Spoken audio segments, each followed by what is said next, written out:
Welcome. In 1960, Marshall and Nancy Benjamin founded the Benjamin School. I never knew Mr. Benjamin, but for the last 12 years of her life, Nancy was my friend. She was brilliant, kind, funny, irreverent, and outspoken.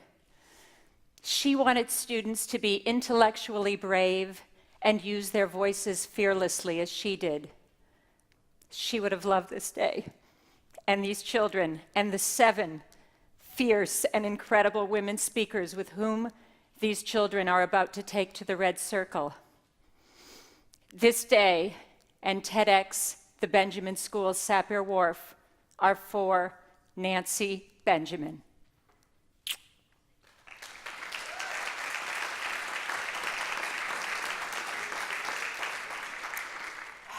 That being said, this is not the thing. I know you think that this is the thing, but this is merely the culmination, the demonstrable proof of the thing that has been going on in our English classes all year, as we first work with students to help them find a safe space so that they can take brave intellectual risks, and then help them to cultivate their voices so that they can use them in the service of presenting an idea worth spreading. Now, I hope you notice that I said we help them cultivate their voices. We don't give them a voice.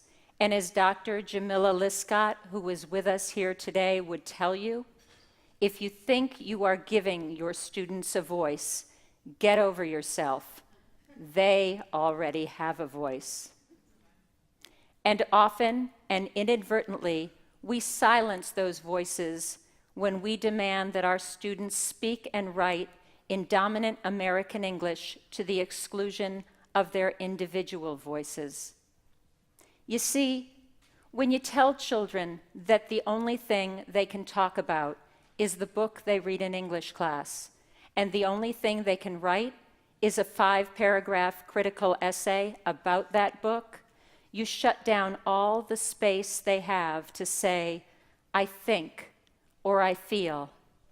And when you shut down those vernacular voices, you shut down all the ideas, experiences, and stories that come from those voices. Now, I am not here to say that we are against the critical essay. To quote Dr. Jamila Liscott again in her viral TED Talk, this is not a promotion of ignorance. But as we send students out into the 21st century, into this divisive, polarized world where we don't even know what jobs we are preparing them for, there are a few things we can be sure of. They are going to have to be ready for anything. They're going to have to think fast on their feet, and they're going to have to speak authentically and eloquently from the heart.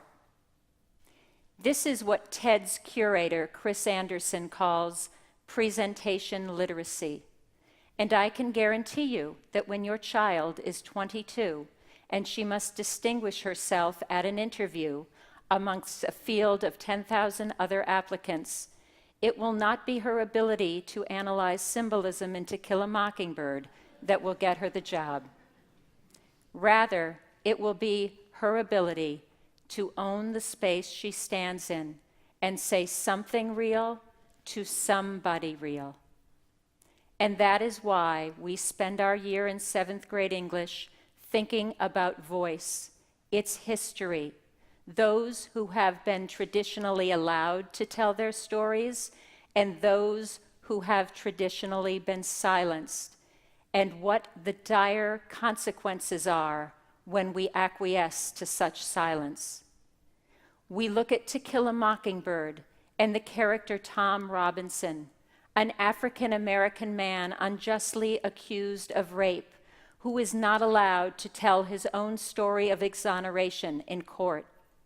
And we look at Eliza Doolittle in My Fair Lady, and how she is told by Henry Higgins that who she is and how she speaks doesn't count. And yes, we write about this critically. But we also look at other texts.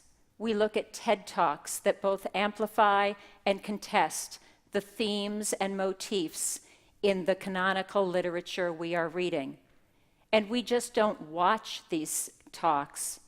We analyze and deconstruct their transcripts, not just because we can compare them to literature, and not just because of the way they present excellent exemplars of oratory life lessons, but also because they drive home for our students that a voice speaking in vernacular can often be the best way to convey an important idea.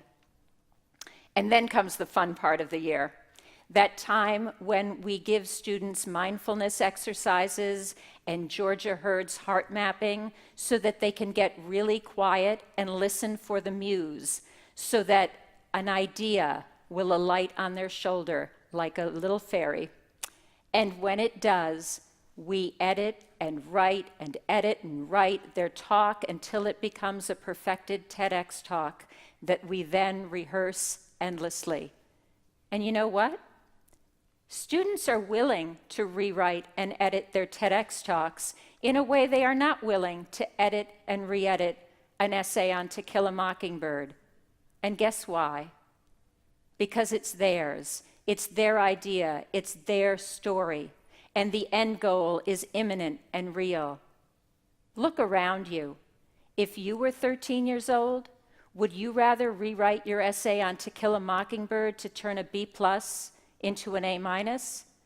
Or would you rather rewrite your TEDx talk so that you could stand up here? In February of 2018, the students of Marjorie Stoneman Douglas High School who survived the carnage, facing inconceivable circumstances, took an idea and in a matter of days turned it into a movement which has changed the national discourse on gun control in our country. And they didn't do that by speaking in third person. They did that by speaking in their first person, visceral, vernacular, authentic, young voices. And they persuaded both their supporters and their detractors.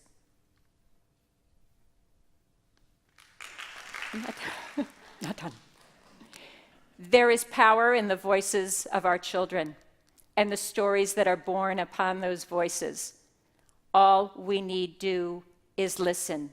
And today, we invite you to do just that.